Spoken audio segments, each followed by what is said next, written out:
Selamat pagi sahabat Drunska, berjumpa kembali dalam acara Bincang-Bincang sama Doi, edisi 12 Februari 2022.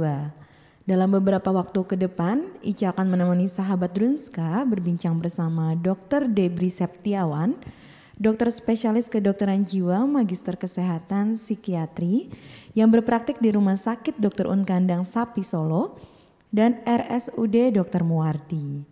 Selamat pagi Dokter Debri, bagaimana kabarnya hari ini dokter? Selamat pagi, luar biasa. Baik ya dok. Semoga sahabat Runska di rumah juga selalu dalam keadaan sehat ya. Kali ini kita akan membahas tema yang menarik, yaitu tebarkan cinta untuk diri sendiri dan orang lain. Yang mungkin sudah membuat sahabat Runska penasaran nih, gimana sih caranya mencintai diri sendiri dan orang lain. Mungkin semoga aja hari ini informasi yang disampaikan bisa menambah wawasan bagi sahabat Runska di rumah. Mau ngingetin juga bagi sahabat Runska yang ingin bertanya, silakan menuliskan pertanyaan di kolom komentar di bawah dan tentunya akan ada giveaway untuk sahabat Runska yang beruntung. Langsung saja kita mulai perbincangan kita dengan Dr. Debria. Dokter mau tanya nih, mungkin masih ada yang belum tahu dok, definisi dari mencintai diri sendiri atau self love itu apa dok? Oh ya, baik. Ini kita harus melihat dari berbagai dimensi ya. Jadi biasanya saya menyebutkan memang ada dimensi spiritual, kemudian ada dimensi sosial, kultural, dan religi, kemudian ada dimensi perilaku, kemudian ada dimensi pikiran, dan perasaan. Nah, jadi kalau kita membahas bagaimana menyayangi atau mencintai diri sendiri, tentu saja kita melihatnya dari dimensi itu.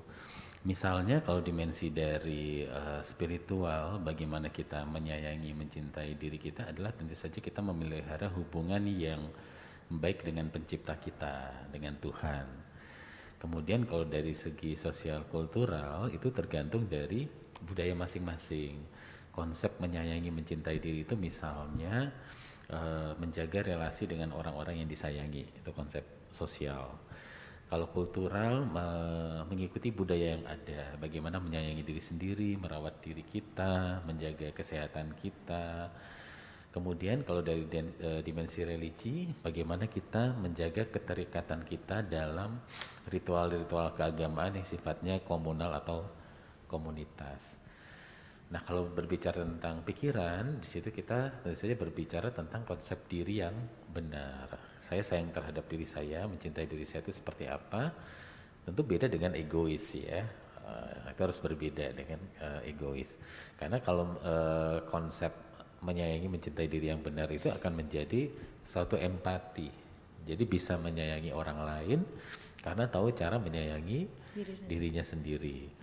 Nah, kalau dari konsep perasaan, nah di sini tentu saja mencintai diri sendiri itu tadi, perasaannya adalah perasaan yang berkembang tidak menjadi egois, tetapi bisa memahami diri sendiri. Dari pemahaman terhadap diri sendiri ini bisa memahami orang lain juga. Oh, ternyata kalau saya dibeginikan saya tidak nyaman.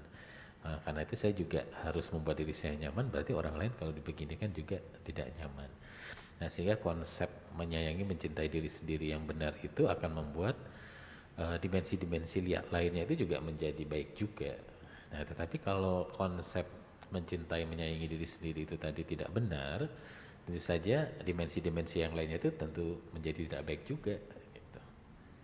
Berarti itu kayak udah otomatis ya dok, kalau sudah mencintai diri sendiri otomatis kita akan belajar untuk mencintai orang lain begitu ya dok? Iya, karena kita akan belajar. Jadi sebenarnya cinta itu adalah suatu proses belajar dan proses memelihara. Nah, jadi bisa dibayangkan kenapa cinta itu suatu proses belajar. Anak kecil yang usianya di bawah 8 tahun itu kemampuannya berpikir abstrak itu masih rendah. Mereka konsepnya itu lebih kepada konkret. Jadi bagi mereka mencintai diri sendiri itu adalah kalau saya lapar, saya makan. Orang sayang sama saya, kalau saya lapar minta makan, orang kasih saya makan. Saya kalau pengen mainan, orang kasih mainan itu berarti orang itu cinta sama saya gitu. Saya kalau pengen mainan, saya bisa ngambil mainan, berarti saya sayang sama diri saya begitu. Sehingga tentu saja ketika orang tua yang sudah mampu berpikir abstrak menyarankan anak, ayo berbagi, dia akan mengatakan enggak, ini kan punyaku, kenapa kau harus berbagi kepada orang lain. Nah, dia baru pada proses itu. Nah, proses ini memang harus dilewati sehingga nanti dia bisa menghargai dirinya, menyadari kepemilikannya akan sesuatu termasuk dirinya sendiri, dan nanti dia juga akan belajar menghargai miliknya orang lain. Nah, nanti kan akan terbentuk konsep cinta yang benar itu tadi. Nah, jadi memang cinta itu suatu proses belajar. Karena itu kita juga harus bisa memahami level pemahaman berdasarkan perkembangan psikologis. Karena itu kita mengenal cinta monyet ya.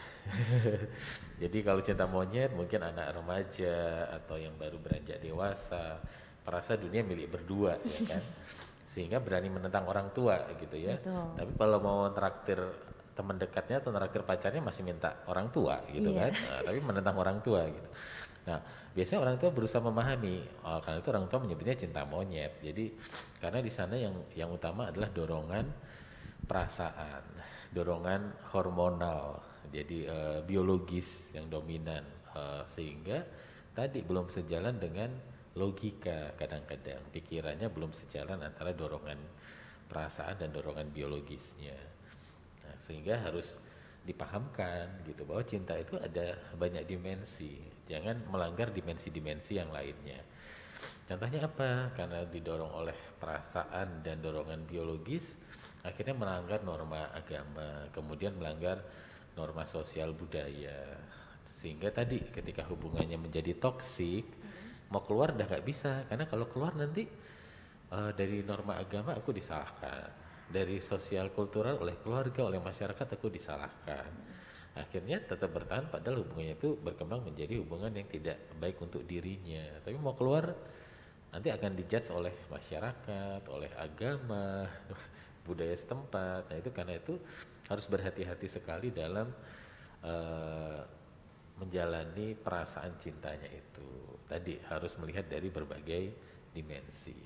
Baik, berarti cara pengaplikasian dalam arti cinta ya dok ya? Iya. Harus dikontrol. Baik, dok, manfaat dari mencintai diri sendiri itu apa ya dok?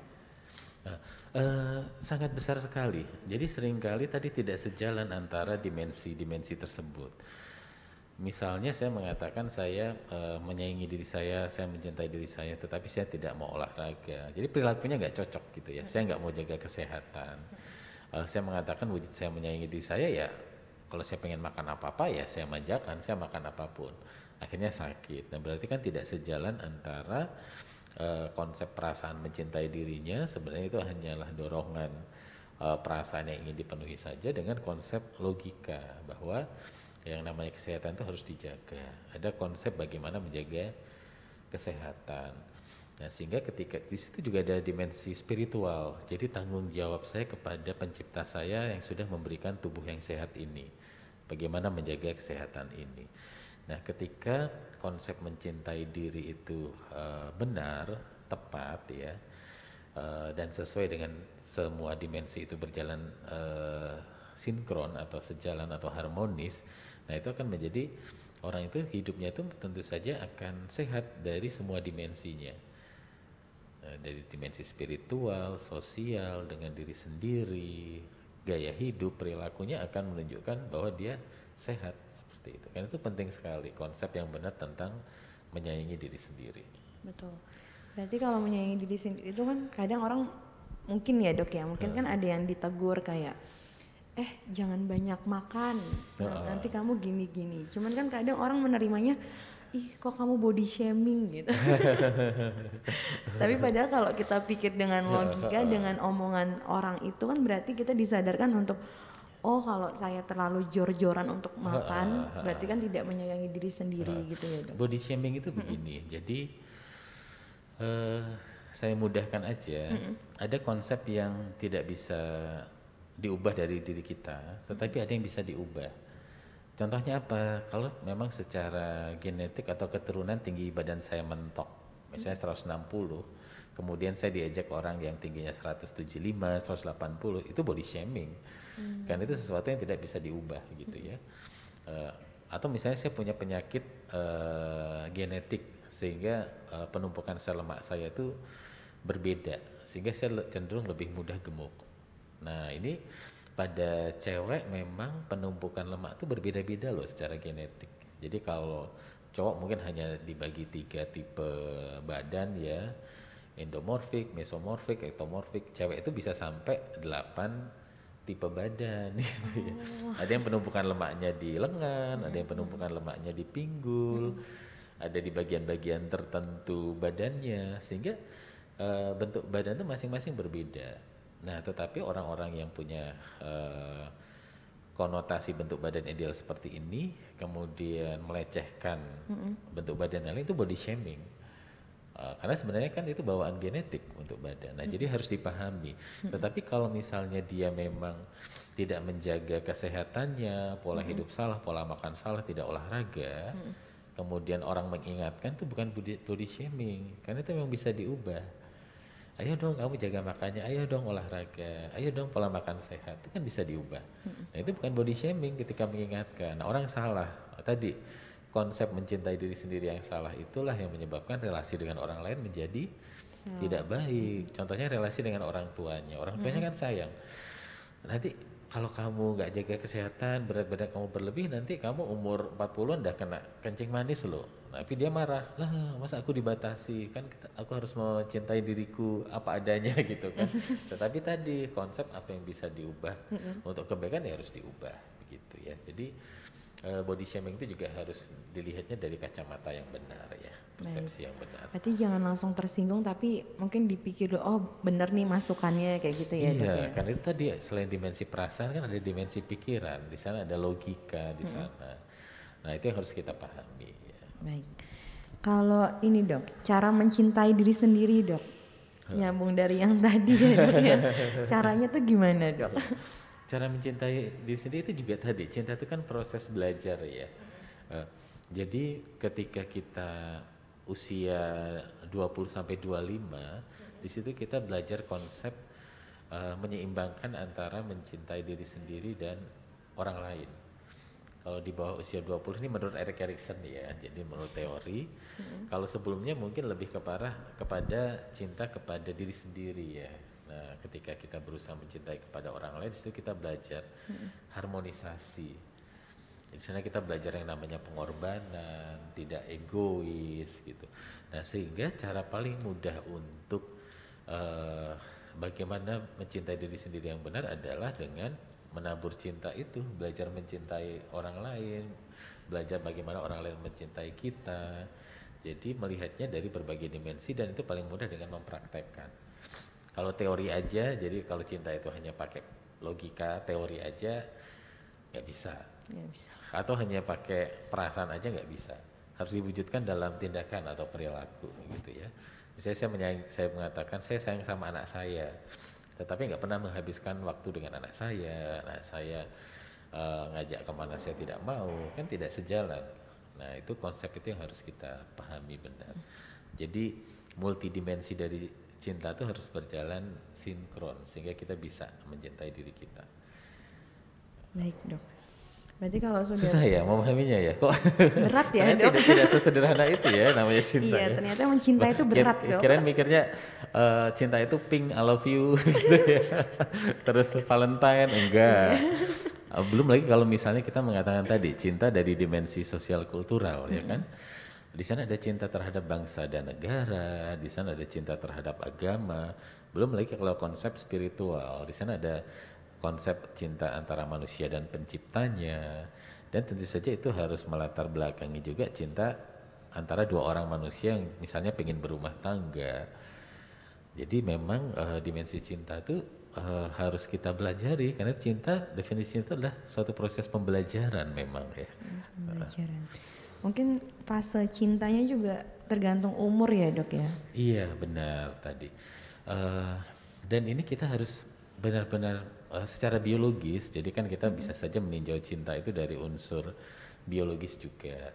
Jadi sebenarnya otak itu terbentuknya itu koneksi-koneksi antar area otak itu sampai usia 25. Jadi memang otak terbentuk sempurna usia 5 tahun misalnya, tetapi area-area antar otak itu saling terkoneksi itu sampai usia 25. Nah karena itu kita harus belajar untuk mengharmonisasi, belajar menerima kekecewaan, belajar berkorban, belajar berempati gitu. Nah tetapi kalau sampai usia 25 diajarkannya hanya egois, mementingkan diri sendiri ya.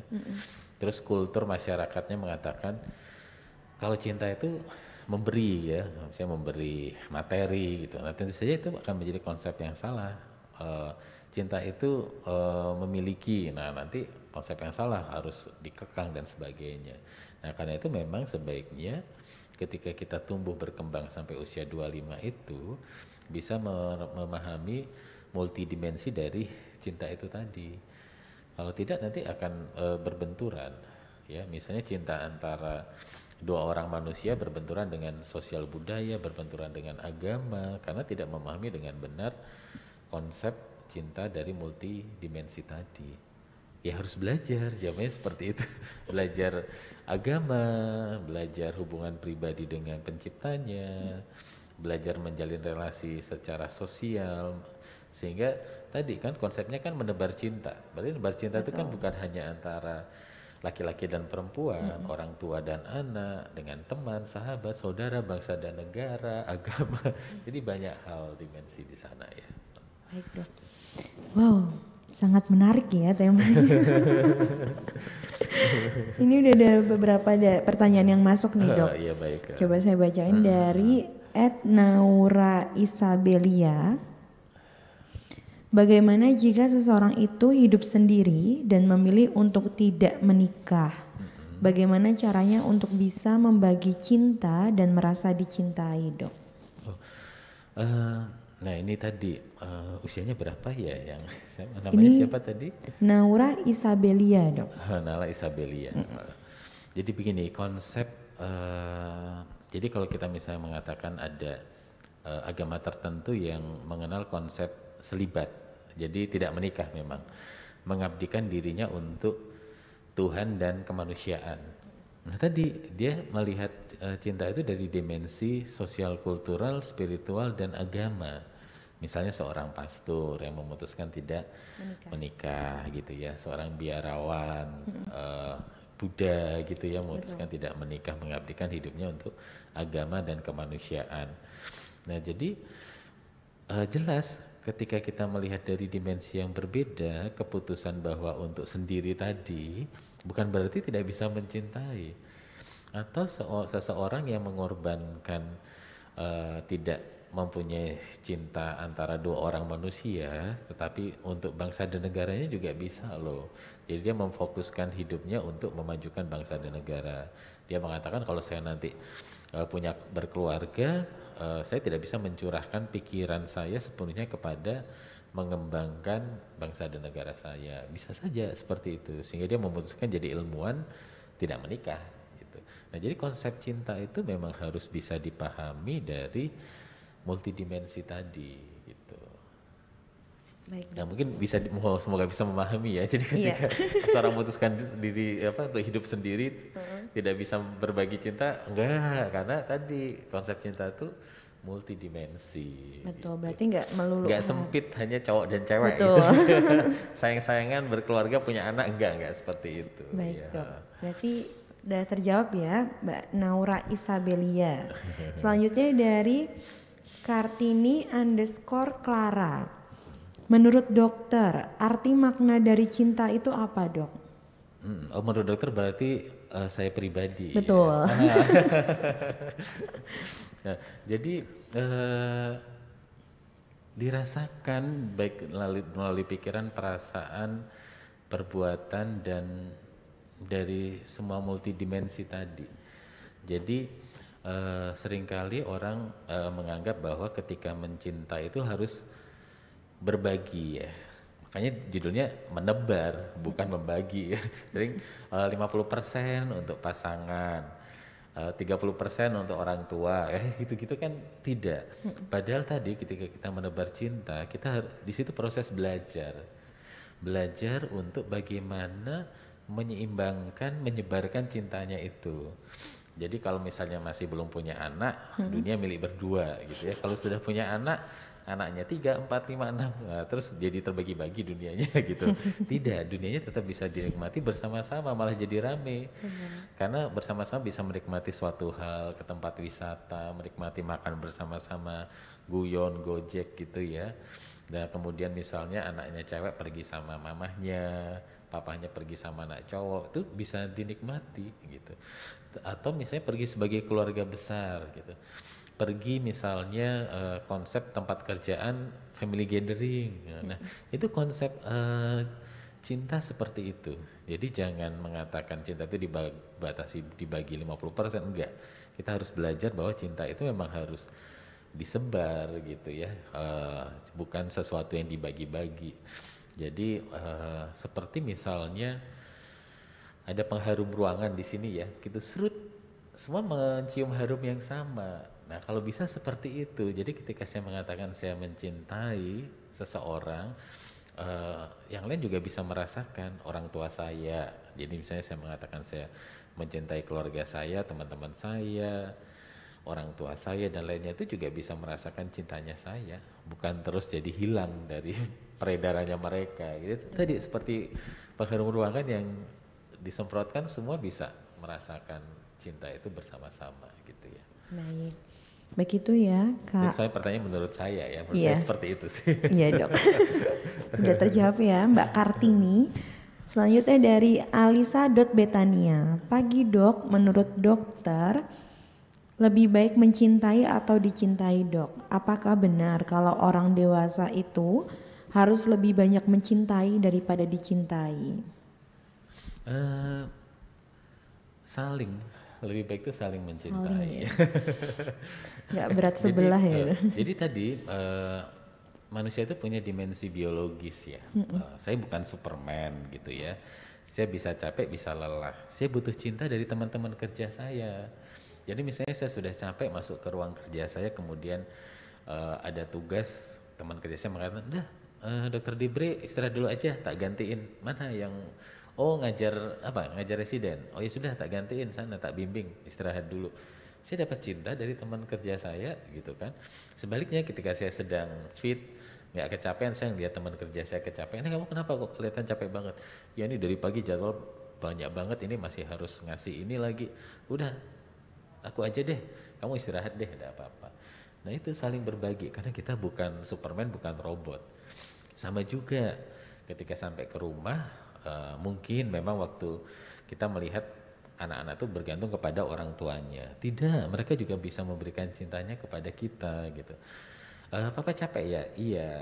Sudah mau aku pijetin, walaupun nggak kerasa mijetnya, mungkin dia cuma nyuk nyuk nyuk nyuk nyuk. Tapi cinta yang dia berikan itu kerasa gitu. Nah jadi saling ya, saling mengisi, saling harmonis. Kita bisa marah, bisa kecewa ketika kita capek, dan cinta dari orang lain itu memberikan energi positif kepada kita. Jadi lebih baik mencintai atau dicintai, yang paling baik tuh saling dong gitu ya. Betul. Jangan berat sebelah ya, Dok. Kadang bisa ada waktunya berat sebelah loh.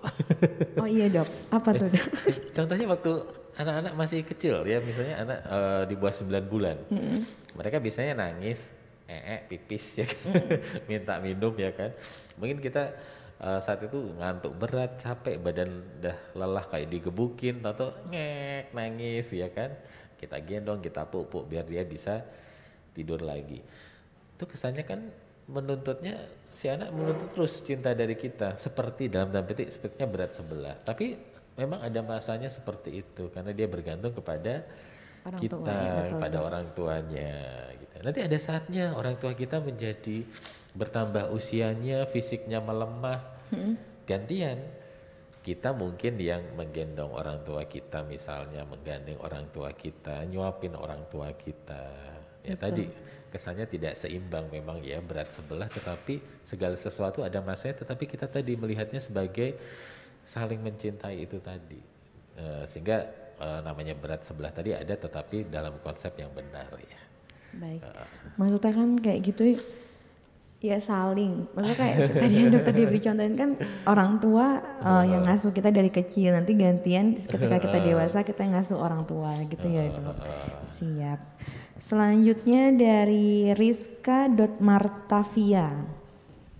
Bagaimana menjaga kesehatan mental khususnya untuk ibu baru melahirkan agar tidak mengalami baby blues saat pandemi? Iya, ini tadi konsep bahwa cinta itu harus belajar dan cinta itu harus dipelihara ya. Nah kalau kita lihat di sini ketika habis melahirkan ada sesuatu yang berubah dari hidupnya loh ya gitu. Tadi ada anak yang butuh perhatian lebih. Nah tadi kata saling mengisi. Suaminya mungkin kerja di luar kota, mungkin ada orang tuanya, ibunya kembali lagi bergabung tinggal dulu membantu seperti ya. Sehingga tadi ketika kita memang manusia yang bisa lemah, bisa capek, bisa frustasi, anaknya nangis terus gak diem-diem, nah kita membutuhkan cinta dari orang lain. Misalnya ibu kita datang bantu ngurusin cucunya gitu, it's okay, enggak apa-apa.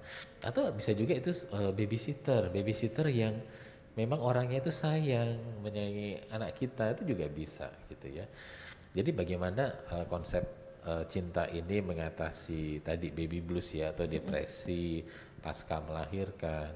Jadi dalam proses adaptasi ini tadi cinta itu bisa mengisi kelelahan kita baik pikiran, perasaan maupun tubuh tadi. Betul. Baik, berarti memang harus dukungan cinta juga dari lingkungannya ya dok ya. Iya, jadi udah capek loh ngurusi anaknya, jadi betul. Cinta anaknya dicas dulu dengan cinta yang lain. Ya. Selanjutnya dari Nai.Kamila, bagaimana tips-tips mencintai diri sendiri dan orang lain? Nah tadi kalau ini kan konsepnya cinta itu belajar dan cinta itu harus dipelihara. Setiap orang punya karakter masing-masing. Jadi tipsnya itu adalah menyadari bahwa kita tuh individu yang unik, tidak ada yang sama. Nah karena kita unik, tidak ada yang sama, kita harus belajar mencintai satu sama lain dengan caranya yang unik masing-masing. Misalnya saya punya 3 anak, tentu saja walaupun dari genetik yang sama, karakter mereka berbeda.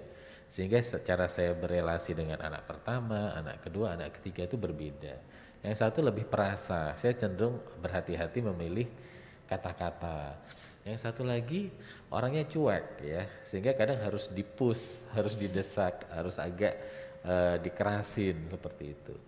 Yang lainnya itu pemikir, sehingga ngomong harus pakai logika sama dia, nggak harus kalau hanya ngomong aja tanpa ada logikanya dia protes gitu.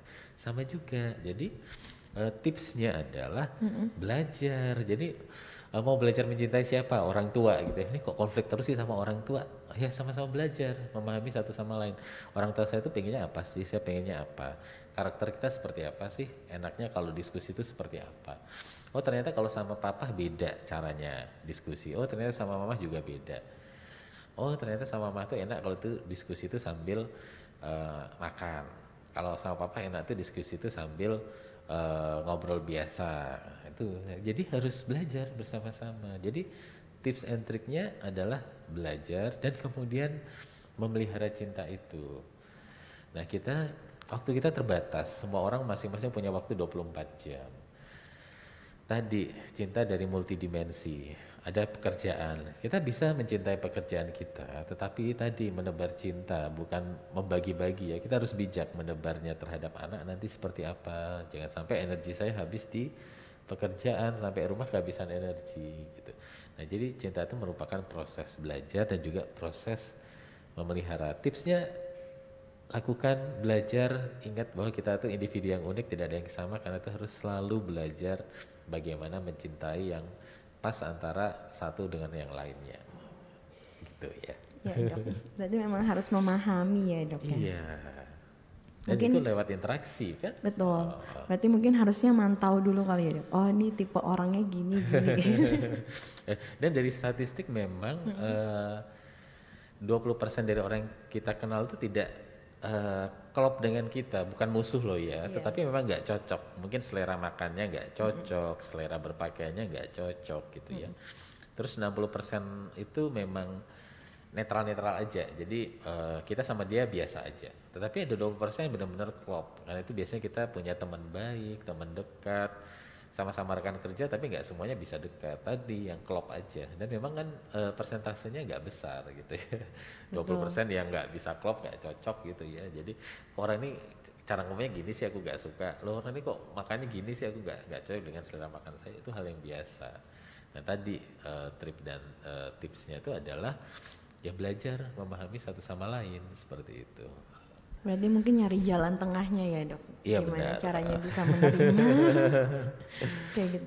Misalnya di dok tadi kan udah disebutin misalnya cara berpakaian gitu. Misalnya kan misalnya menjalin hubungan nih ya dok, terus ternyata pas ngeliat pasangan tuh kita kayak bukan komplain sih tapi kayak ngasih masukan gitu, kayak kamu kayaknya pakainya bagus yang ini deh, sepatu kamu harusnya kayak gini deh.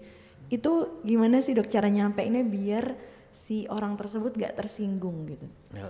Nah tadi sebenarnya kan cinta itu kan proses belajar. Ya belajar nerima seleranya orang gitu ya. Jadi misalnya gini, ada orang yang suka kecap ya, apa-apa dikasih kecap gitu ya. Jadi makan rawon udah hitam masih dikasih kecap gitu ya. Makan bakso dikasih kecap wajar ya. Soto dikasih kecap, ini rawon masih dikasih kecap sama dia. Nasi goreng dikasih kecap gitu ya. Nah kebayang yang satunya gak suka kecap gitu ya. Nah kalau masak nasi goreng di rumah gimana? Dua versi gitu, satu kayak kecap satu enggak gitu ya. Nah harus bisa nerima atau gantian gitu ya. Nah selera berpakaian juga sama. Jadi yang satu seleranya senangnya warnanya tabrakan. Bagi mereka warna kalem tuh bosenin gitu. Bisa berantem nanti. Belum lagi misalnya cara tidur. Waktu belum menikah nggak tahu, ternyata begitu menikah yang satu bisa tidur kalau lampunya dimatikan, satunya bisa tidur kalau lampunya nyala gitu. Masa nanti 2 jam mati ya lampunya, 2 jam nyala, kan nggak gitu juga. Nah terus gimana? Nah, terus akhirnya adalah dibikin apa, kacamata yang dari kain untuk nutup mata gitu ya. Nah jadi semuanya itu bisa dipelajari. Cinta itu kan proses tadi, belajar dan memelihara ya. Nah, jadi kalau memang dia memang gaya busananya, dia sukanya model gitu, cara menyampaikannya ke diri kita malah, oh pasanganku tuh memang gayanya seperti ini. Tetapi nanti kalau konsepnya formal, nah kita harus sepakat. Ini acara resmi loh, formal batik. Batiknya jangan batik yang tambal sulam, kan ada model batik ya, ini motifnya beda, ini motifnya beda. Nah kita minta yang wajar aja dong batiknya kalau acara formal, nah itu bisa ya. Tadi berusaha nerima satu sama lain ya kan. Oh gitu ya. Jadi malah cara ngomongnya ke kita, aduh aku punya pasangan seleranya kayak gini, gimana ya saya bisa menerima dia. Berarti memang harus diri kita sendiri ya dok ya. Kirain ada triknya misalnya kayak saling terbuka gitu dok. Oh iya memang saling terbuka gitu. Aku sebenarnya nggak cocok loh dengan cara berpakaian kamu. Terus dia juga terbuka, aku juga nggak suka dengan cara berpakaian kamu. Terus pisah kita kan. Iya. Enggak, kan? Berarti ada momen-momen kita liburan dengan model pakaian kamu gitu ya. Pakaian warna tabrak-tabrakan, tapi ada momen-momen liburan cara berpakaiannya kasual yang kalem. Ya tinggal sepakat aja gitu ya. Iya, ternyata bubar dok. Karena tadi sebenarnya konsep mencintai diri sendiri itu kan tadi ada dimensi di sana. Nah, dimensi sosial, kalau itu masih diterima secara sosial, cara berpakaiannya, it's okay, enggak apa-apa. Kita harus bisa memahami itu, biar tidak bubar tadi. Gitu. Kan ada nih dok, misalnya baru pacaran aja tapi kayak udah ngelarang-larang. Misalnya, contohnya gini, kamu kalau main sama aku jangan pakai baju yang terbuka, jangan pakai itu. Nah itu kan berarti tadi yang saya bilang kata dokter Debri kan, ya harusnya kita yang menyadari harus menerima. Gitu. Berarti harusnya saat cewek dikomplain seperti itu yang cowok harus bisa menerima ya dok? Ya tadi, tapi gini juga, kan jangan-jangan yang benar adalah cowoknya ngelarang berpakaian terbuka. Karena tadi kan multidimensi, di sana ada dimensi sosial kultural gitu ya. Ya jangan sampai berpakaian terbuka di tempat yang tidak semestinya gitu ya. Nah itu memang harus dipahami. Nah tinggal disampaikan aja dimensi-dimensi apa yang menyebabkan ya kamu jangan pakai pakaian terbuka deh gitu ya. Nah, kalau di kolam renang pakai pakaian tertutup ya nggak bisa berenang gitu kan. itu contoh ekstrim aja. Jadi it's okay, enggak apa-apa bagaimana. Tapi sekarang ada baju renang yang tertutup juga ya enggak apa-apa. Jadi tadi segala sesuatu itu proses belajar dan proses memelihara. Baik, berarti kalau misalnya memang nggak bisa saling memahami, nggak usah diterusin mungkin ya Dok? Gini, ini pertanyaan bagus ya. Jadi kita tuh kan ada batas toleransi. Jadi ketika dua orang manusia yang unik yang nggak sama itu menikah, berarti kan mereka harus adaptasi. Tinggal menanyakan, saya bisa nggak ya menoleransi kelebihan, kekurangannya dia seumur hidup? Kan pernikahan seumur hidup sampai maut memisahkan. Kalau bisa mentoleransi, lanjut ke pertanyaan nomor 2. Saya bisa nggak ya nanti membayangkan anak-anak saya bisa nggak toleransi terhadap papa atau mamahnya yang seperti ini. Kalau anak-anak mampu mentoleransi juga, ya lanjut. Karena terkadang yang jadi masalah ketika kita bisa mentoleransi pasangan kita dan punya anak, kita nggak tega anak kita dibegitukan. Misalnya pasangan kita punya kebiasaan ngomong pilihan kata-katanya kasar. Kita bisa terima, tapi ketika kita ngelihat anak kita diomongin seperti itu, mohon maaf misalnya, kamu kok goblok banget sih, otak kamu di mana sih? Kita bisa mentoleransi, tapi karena saya kok nggak tega ya digituin ya, akhirnya pisah gitu. Nah karena itu penting untuk memahami seberapa saya bisa mentoleransi kelebihan kekurangannya. Kelebihannya kok juga sih, ya misalnya tinggi badan, saya tinggi badannya 150, pasangan saya tinggi badannya 175 gitu. Bisa mentoleransi nggak jalan nanti orang ngelihat, kok kayak apa sih ya gitu. Mentoleransi pandangan orang-orang ketika kita jalan berdua, jomplang banget misalnya seperti itu. Atau misalnya kelebihannya dia, pasangan kita itu cerdas, sehingga ketika pacaran bolak-balik dia bilang, kamu kok nggak paham-paham sih gitu kan. Jadi kelebihan dia kita sulit mentoleransi karena bolak-balik kita diproses. Aku kalau sama kamu kerasnya goblok banget sih, tapi kalau sama teman-teman aku tuh bisa enjoy. Kalau sama kamu kok bolak-balik, aku harus menerangkan kok lama banget sih ke kamu. Bisa nggak kamu pahamnya lebih cepat? Nah kan akhirnya jadi berantem. Kelebihan dia cerdas. Mungkin kalau bukan pasangan kita bisa mentoleransi, enak punya teman cerdas. Tapi begitu pasangan kita ngobrol kok malah tersiksa ya bolak-balik, merasa nggak nyambung, merasa kok intelektualnya jauh banget sama saya. Nah itu kan juga menjadi tidak nyaman. Jadi tadi kalau bisa mentoleransi nggak apa-apa. Tapi kalau tidak hati-hati, itu nanti akan menjadi batu sandungan dalam belajar dan memelihara cinta itu tadi. Berarti harus mikirnya panjang ke depan ya Dok ya. Misalnya kayak hal kecil aja, bisa nggak nih nanti suatu saat sehidup semati tiap hari yang kita lihat hal kecil kesalahannya itu terus gitu-gitu. Iya, ya. Karena nanti kan konsepnya sebenarnya menua itu kan sama pasangan. Anak-anak kan akan punya keluarga sendiri. Karena tadi konsep bisa mentoleransi itu sampai maut memisahkan. Tetapi kalau misalnya anak-anak sudah nggak ada, hanya berdua, nggak bisa mentoleransi nanti ribut kan. Akhirnya pisah ruangan gitu ya. Kalau dari luar kelihatannya memang sehidup serumah, tapi di dalam ternyata ada batas. Ini kamarmu, ini kamar aku. Kalau aku masuk dapur, kamu jangan masuk itu. Wah, nggak mau bertemu ya. Selanjutnya nih Dok, dari mami.3kids. Dok, bagaimana tips self healing yang tepat? Self healing. Nah, self healing. Jadi seringkali orang bertanya tentang self healing, bertanya tentang hipnoterapi, tentang meditasi. Self healing itu dimensinya itu juga multidimensi, ya kan? Ketika kita sendiri dan kita berhadapan dengan stresor, ketika kita menghadapi sesuatu masalah sebagai tim, gitu kan? Jadi harus dipikirkan secara multidimensi. Konsep tadi spiritual, Tuhan itu bagi saya siapa sih? Secara pribadi, gitu kan? Konsep secara sosial, kultural, gitu ya. Teman-teman kerja saya maunya gimana sih? Nah jadi jangan sampai self healing itu kita merasa healing, tapi bagi orang lain kita menjadi toxic gitu kan. Akhirnya yang penting aku harus ndablek gitu ya. Nanti teman kerjanya protes, suka-suka aku dong gitu. Yang penting aku happy gitu kan. Nanti orang tuanya protes, Papa itu harus ngerti aku dong. Yang penting aku tuh happy gitu kan. Nah akhirnya jadi toxic semuanya gitu kan. Nah jadi konsep self healing itu harus dilihat juga tadi dari berbagai dimensi tadi. Nah jangan sampai self healing itu mempunyai konsep yang salah. Jadi self healing itu kalau di lingkungan kerja bagaimana ya yang baik itu ya, yang harmonis. Nah kata mohon maaf, terima kasih itu juga bagian dari self healing. Kita kan tidak menutup kemungkinan kita buat salah loh ya, karena itu jangan malu minta maaf. Ya aku minta maaf banget, ternyata kemarin bikin amburadul ya kerja tim kita ya.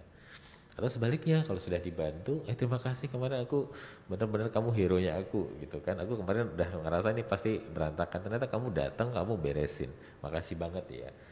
Itu self healing juga. Nah jadi konsep self healing itu jangan diartikan saya menjadi Superman atau Wonder Woman seperti itu, tidak. Tapi self healing itu adalah bagaimana kita menata kehidupan kita dari berbagai sisi dimensi itu menjadi harmonis seperti itu. Oke dok, siap. Selanjutnya dari Elta.Hakim. Dok, bagaimana tips mencintai pasangan tanpa bersikap posesif? Ya. Sebenarnya mudah ya. Jadi orang ketika posesif itu dibalik posesifnya itu apa sih? Gitu ya. Ketidakpercayaan diri, takut kehilangan. Nah sehingga ketika dia tidak percaya diri, ketika ada orang yang merasa saingannya lebih hebat dari dia, dia takut. Nanti pasangan dia ke itu lagi.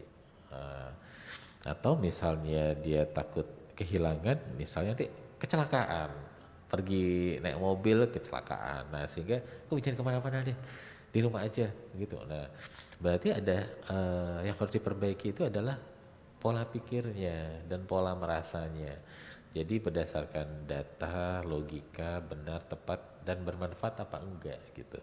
Sehingga tidak sembarangan posesif aja gitu ya. Saya cuma beli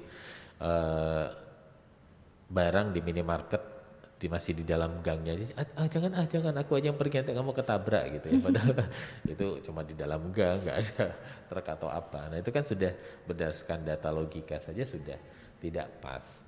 Nah jadi kalau untuk masalah posesif, nilai dulu apa sih yang menyebabkan, mendasarinya secara data, logika, benar, tepat, ada manfaatnya nggak pikiran itu. Kalau posesif misalnya pasangannya hobi naik gunung, sekarang lagi curah hujan tinggi, hujan angin, terus ngelarang, itu bukan posesif. Malah pacarnya yang tetap nekat itu atau pasangannya tetap nekat itu ya harus dibenerin tadi pola pikirnya ya. Betul. Berikutnya nih dok, dari Pinky Laurensa 18. Dok, bagaimana cara mengatasi schizoaffective disorder? Karena saya juga memiliki autoimun. Nah ini pertanyaan bagus. Jadi memang tadi kita kan bukan Superman, bukan Wonder Woman, bukan robot. Tubuh kita tuh bisa sakit. Mungkin kalau konsep sakit itu misalnya kemasukan bakteri atau virus seperti corona, atau ketidakseimbangan hormonal seperti kencing manis atau darah tinggi. Otak itu juga bisa tidak seimbang zat kimianya, namanya neurotransmitter. Nah schizoaffective itu adalah alam perasaannya itu berubah-ubah, bisa tanpa ada penyebabnya atau ada penyebabnya tetapi terlalu berlebihan responnya. Kemudian schizofrenia itu cara berpikir yang tidak sesuai dengan logika, realitas, sosial budaya, hanya berlaku untuk dirinya sendiri, tidak berlaku untuk norma masyarakat sekitarnya, perilakunya mengikuti pola pikirnya yang tidak realistis dan logis itu. Nah itu juga bisa jadi karena zat kimia di otaknya ada yang tidak seimbang. Nah kalau seperti itu harus dibantu obat untuk menyeimbangkan. Kalau dia punya autoimun ada beberapa kemungkinan. Kemungkinannya adalah autoimunnya itu tadi yang menyebabkan zat kimia di otaknya itu menjadi tidak seimbang. Kalau gitu autoimunnya harus diobati dan nanti zat kimianya itu, neurotransmitternya itu diobati biar seimbang. Atau bisa juga namanya komorbid. Komorbid itu dia juga punya autoimun, dia juga punya tadi zat kimia yang tidak seimbang di otaknya dia. Nah kalau ini nanti harus hati-hati milih obatnya. Karena bisa jadi obat itu nanti saling berinteraksi. Nah jawabannya adalah harus periksa ke dokternya gitu. Jadi jangan memutuskan sendiri. Nanti interaksi obat itu kan pasti ada. Nah jadi kalau yang punya schizoaffective dan autoimun itu prosesnya itu harus banyak berkonsultasi. Dan salah satu dokter paling baik itu adalah dirinya sendiri. Karena setiap orang tadi unik. Autoimun itu bisa punya hampir 200-an gejala yang berbeda gitu. Kemudian schizoaffective itu juga modelnya macam-macam. Ada yang dominan depresif, ada yang rapid cycling, jadi cepat berubah perasaannya. Nah itu dia harus sering-sering konsultasi untuk menemukan pengobatan yang tepat dan pola hidup yang cocok begitu. Jadi harus konsultasi ya ke dokter. Berarti ya. harus konsultasi, betul dok. Ini pertanyaan terakhir nih dok, dari Intan Putri DFNT. Izin bertanya dok, gimana cara kita memaafkan kesalahan orang lain yang kesalahannya itu udah kelewat batas?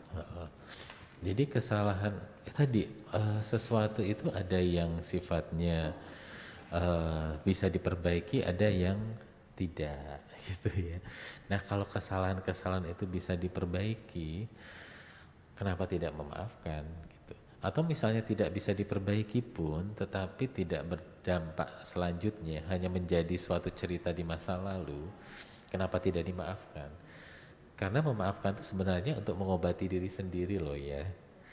Rugi misalnya sebenarnya masalahnya sudah selesai, tetapi kita tidak memaafkan dengan pikiran bahwa nanti kalau aku maafin dia dosanya hilang, kan ada yang berpikir gitu kan, aku maafin nanti dia dosanya hilang kan, nggak aku maafin sih kalau gitu kan. Nah itu berdampak buruk terhadap diri sendiri karena tidak bisa move on, yang sudah lewat tidak bisa.